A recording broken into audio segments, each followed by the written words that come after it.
Hi everyone, my name is Bhavini Makwana. I'm the Campaigns and Projects Manager at Thomas Pocklington Trust. Welcome to the 19th I Care in You webinar, where we're going to hear from Mick Palmer from the London Fire Brigade, who will talk us through about keeping safe in our homes and so much more. So I'd like to invite Mick, who will be our speaker for today. Mick, feel free to introduce yourself and welcome. Thank you very much. Thank you for having me first. So just to cover today's session, it will be a short session, probably about half an hour, 35 minutes, just covering fire safety in the home. I'll also be talking about home fire safety visits that the fire brigade provide.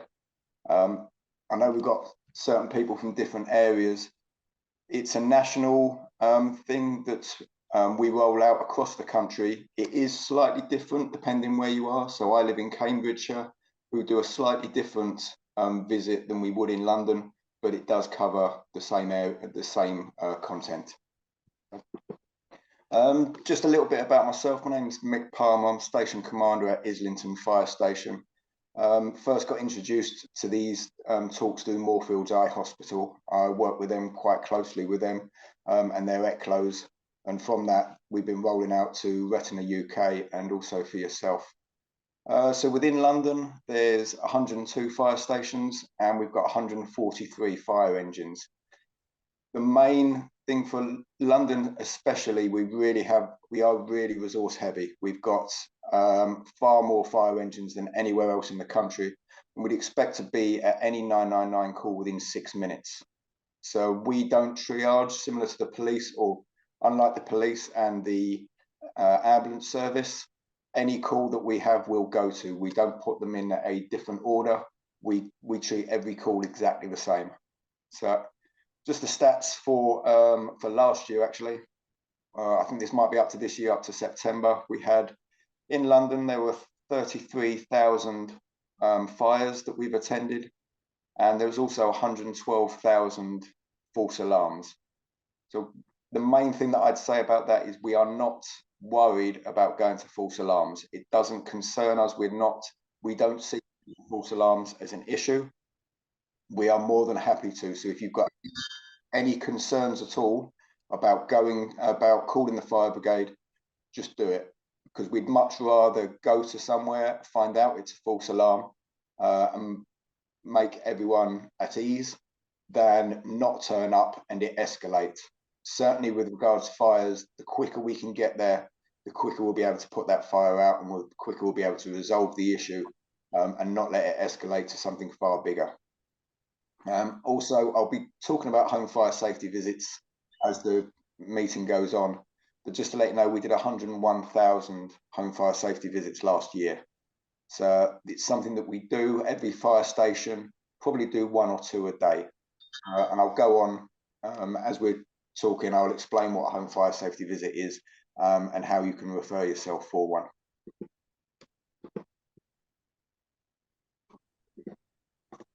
Apologies. So I'll just, over the next probably 10 minutes, I'll just be talking about the main causes of fires. And once we understand the causes of fires, we can actually start bringing control measures in to stop those fires from happening to start with. So the main causes of fires, or the main place that fires start, is in the kitchen. So over 60% of fires that we attend in London happen in the kitchen. And the majority of these are through unattended cooking. So what we see is that people start cooking, they put things on the hobs, and then they get distracted.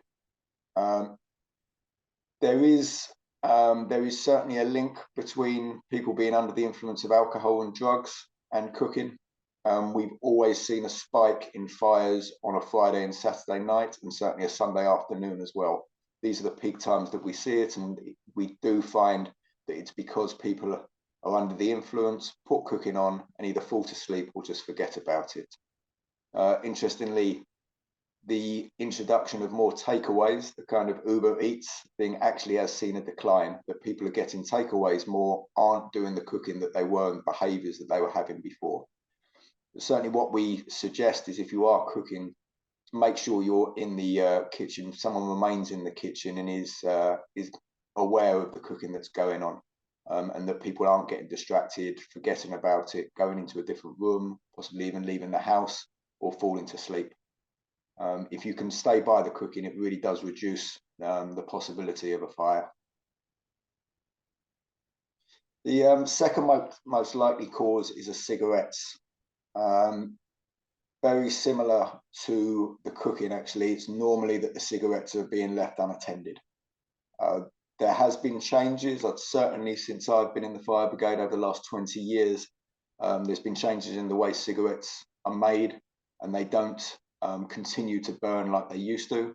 But we still do find a lot of fires being caused by cigarettes, that people leave them unattended, fall to sleep, just carelessly don't put them out, and that can start fires. The main issues we have with them, and certainly where the life risk is when people are sleeping in bed. We find people are smoking in bed. We find that people are smoking in bed, they fall to sleep, or they don't extinguish the cigarette properly.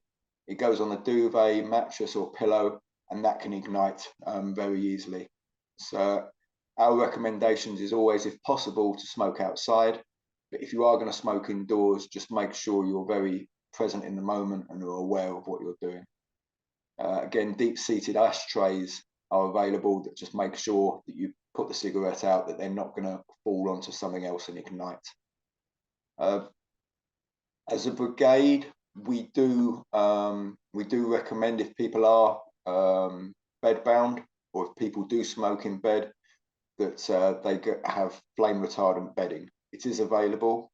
If we go to an incident and we find that someone's been smoking in bed, we do have the ability to provide flame retardant bedding. But certainly where there's care homes and when people are in the private sector, we recommend, as a person-centered risk assessment, that they would invest in the flame retardant bedding that just minimizes and reduces that chance of the cigarettes setting fire to the pillows and mattress, etc. So we're going on to the next area is electrics. Electrical fires are still very frequent, and we will find this time of year we see an increase. People bringing in lights that they wouldn't use for the rest of the year, certainly around the Christmas tree and festivities, and also bringing electrical implements such as heating that might not be well maintained and haven't been used across the year. So we do see a spike in electrical fires over this time of year. Main recommendations for ourselves are that you don't overload electrical sockets. Regarding adapters, we recommend that people use their strip adapters as opposed to the cubed plug sockets.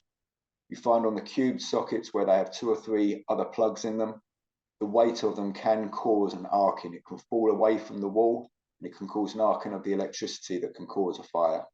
You also find on the strip adapters that there's certainly the higher spec ones have a fuse in them. So if there is a fire, that fuse breaks and it stops the electrical surge from going into those electrics. The other thing we look at for electrics is things that are left on continuous charge. So we do find that there's fires caused by certain PlayStations, electrical, laptops, computers that they're left on all the time. There is that possibility and the opportunity for them to overheat and catch fire. Obviously, white goods such as fridges, microwaves, etc., we'd expect those to be on at all times. And the rule that we normally have, if it has a clock, then it's designed to be on at all times. If it hasn't, then it's probably worth turning off. Certainly your TVs, once again, computers, etc. If you can turn them off at night, it just reduces that risk that they will overheat and catch fire.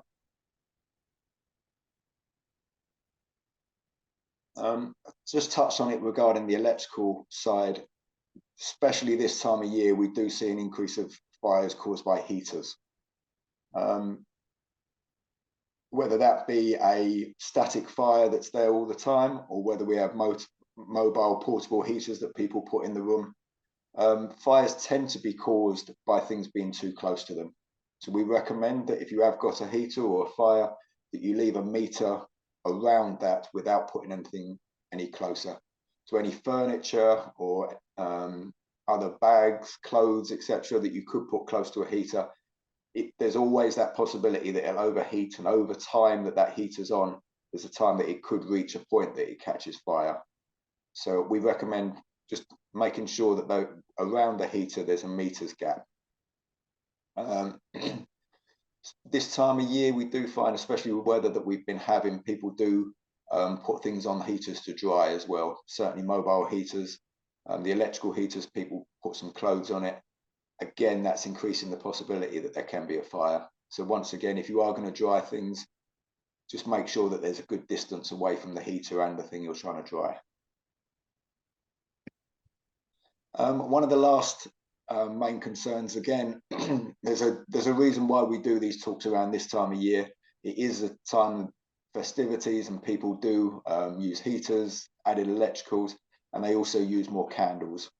So only yesterday there was a fire in Hornsey that the brigade attended, and 2 people went to hospital that was caused by candles. We don't say, we are pragmatic, we're not saying don't use candles, but we are saying where you use candles, be very, provide extra care and be very vigilant. So what we recommend, if you are going to use candles, just make sure it's in a very deep-seated candle holder, and that there's no way that can fall over. We find the small tea lights, the small candles with a metal base, they cause a lot of fires, and people don't realise how hot that metal base gets. Again, there's been a slight sea change over in behaviours with the flat screen TVs, but prior to that, people used to put tea lights on their old sort of box televisions.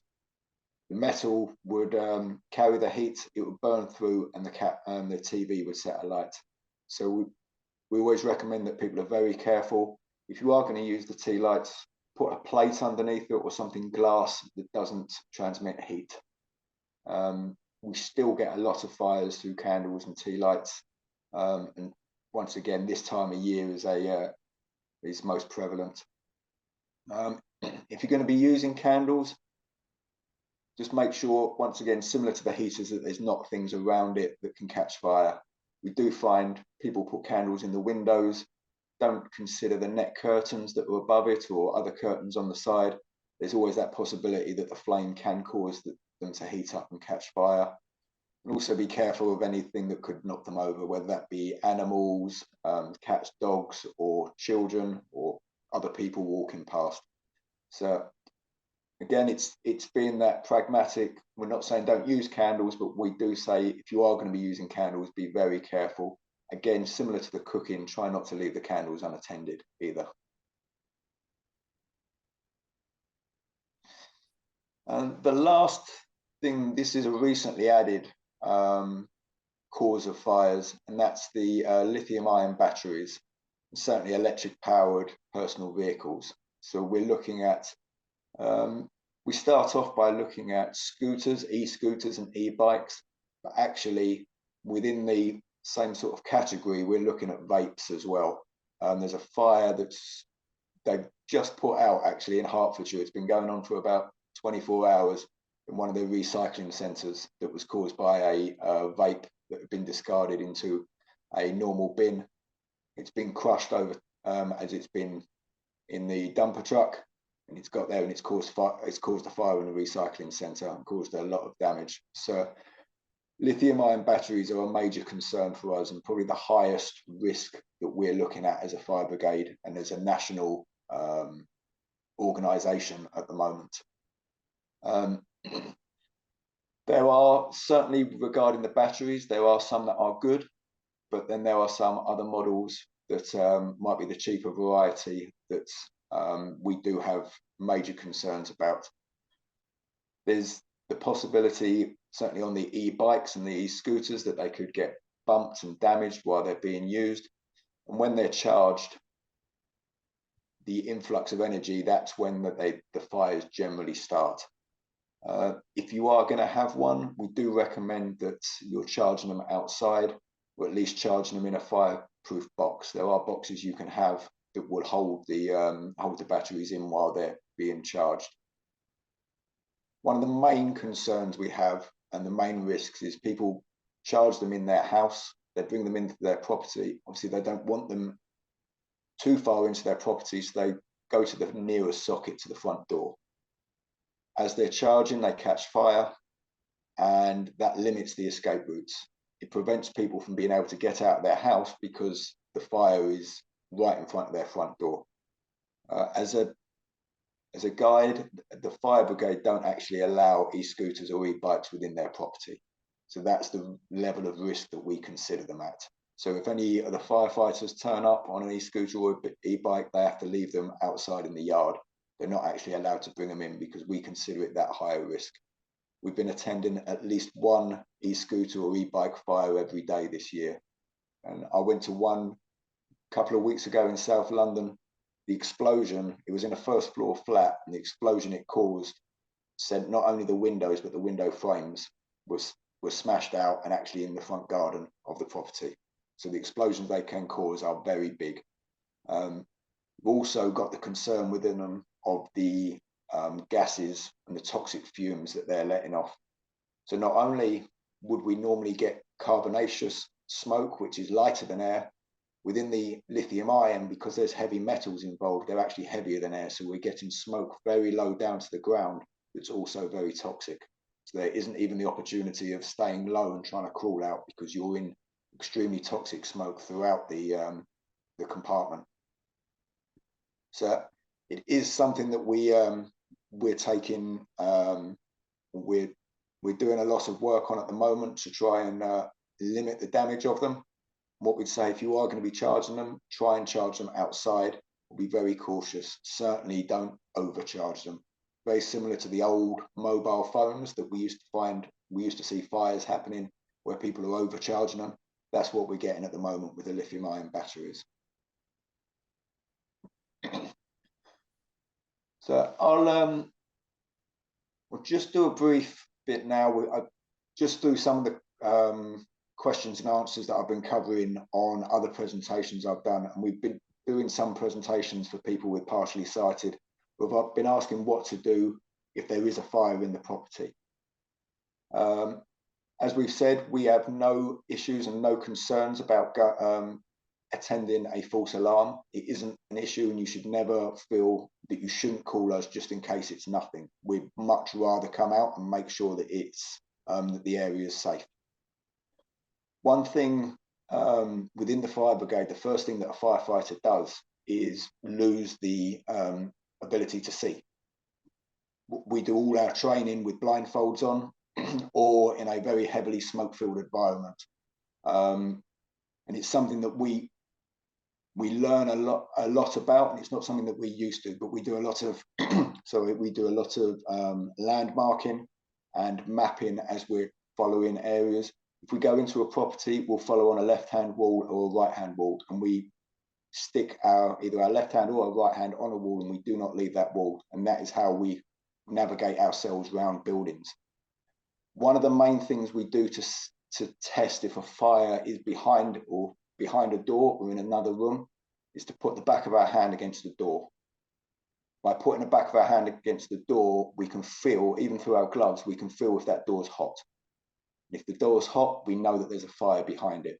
So it's just something that we consider when we're trying to navigate our way through properties where we believe there's a fire. Just putting our hand on the back of that door can give us an idea of whether there's a fire behind that door or not.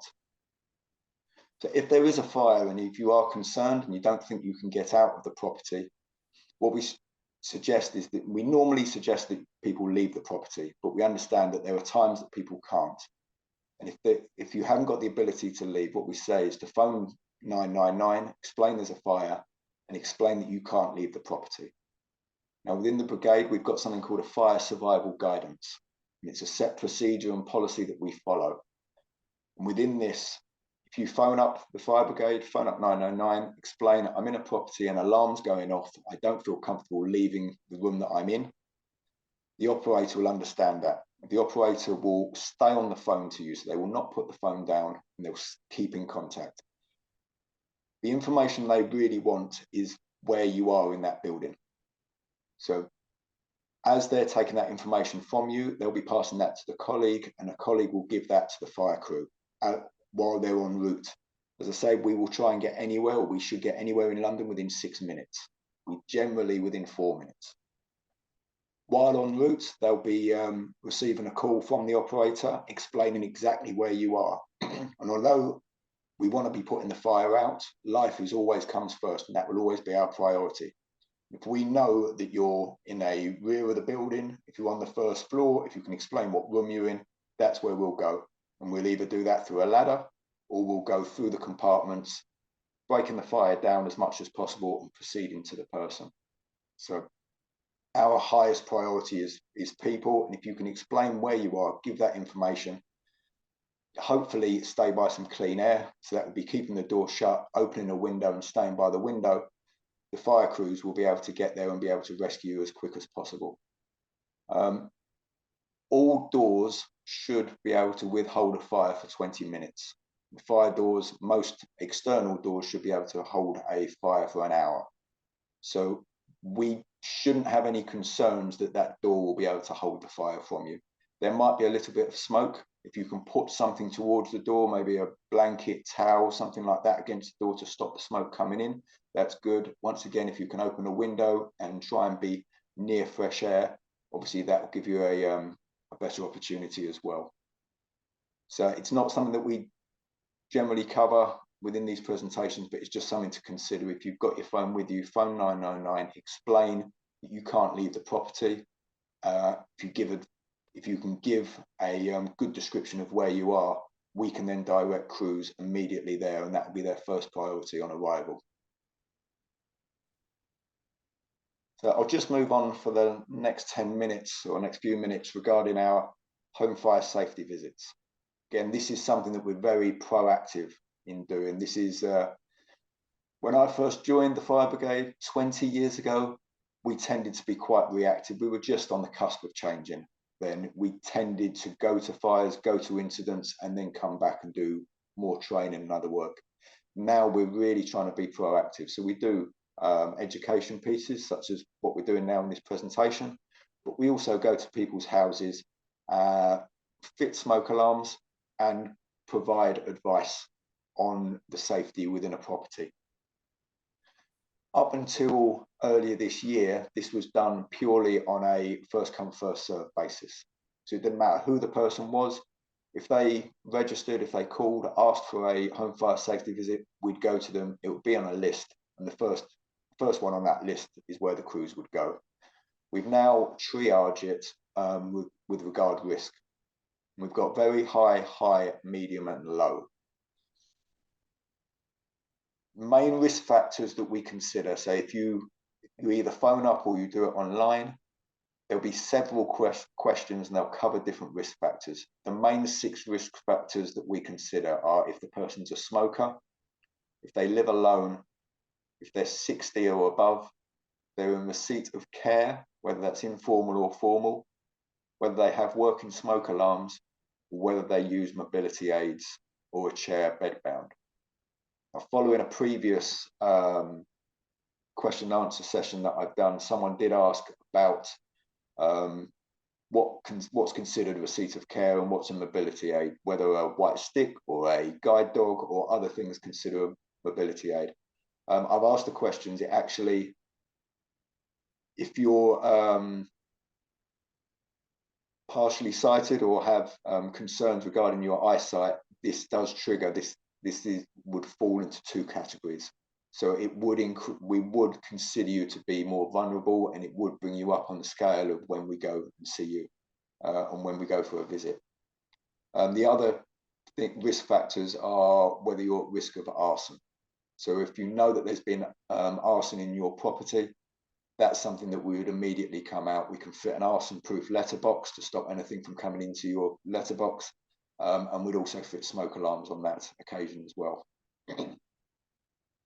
So for very high, so if you've got all 6 risk factors, so that's if someone smokes, lives alone, is above 60, is in receipt of care, is a user of mobility aids and has no working smoke alarms, we actually think that that's serious, that we will send a fire engine there immediately.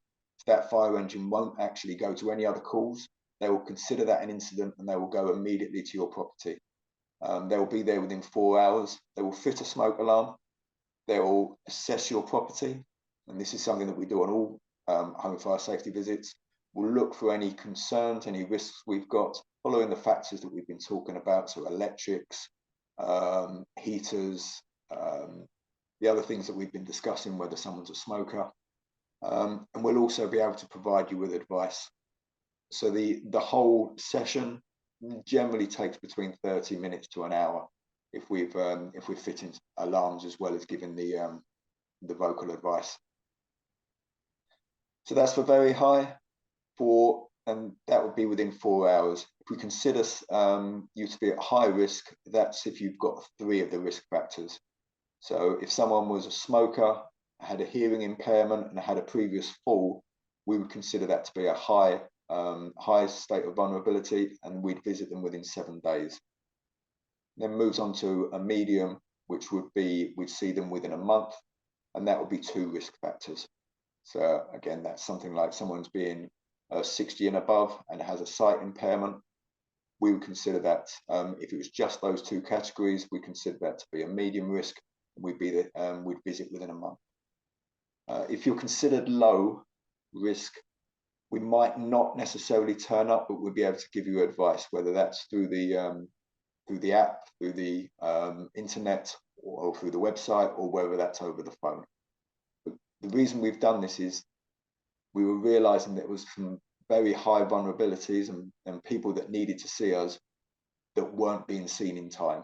So we've changed the system now to make sure that if someone's vulnerable, we get to see them as quick as possible. I will put it's actually on this presentation, that we've got the QR code. There's also the LFB website as well that you can go on, and that provides the information on the home fire safety checker. We are following feedback. We are putting QR codes on far more things now. I know there has been feedback, certainly from Moorfields Eye Hospital, that certain people with who are partially sighted can use the QR codes to be able to use it on the apps or use it on their smartphones, and it's an easier way to be able to navigate the website. So QR codes are being put on far more brigade media distributions now. That, in a very whistle-stop tour, covers home fire safety visits and the main fire risks. More than happy to answer any questions. Thank you, Mick. That was really informative and very useful. A broad range of advice and tips, and I'm sure members will have questions. Before we move on to the questions, I just want to remind people that our next iCareNU webinar 20 is on 9th of January, Tuesday the 9th of January, and that will be about the eye condition uveitis. So if you want to find out more about the eye condition uveitis, its symptoms, causes, and management options, then please do join us for that webinar.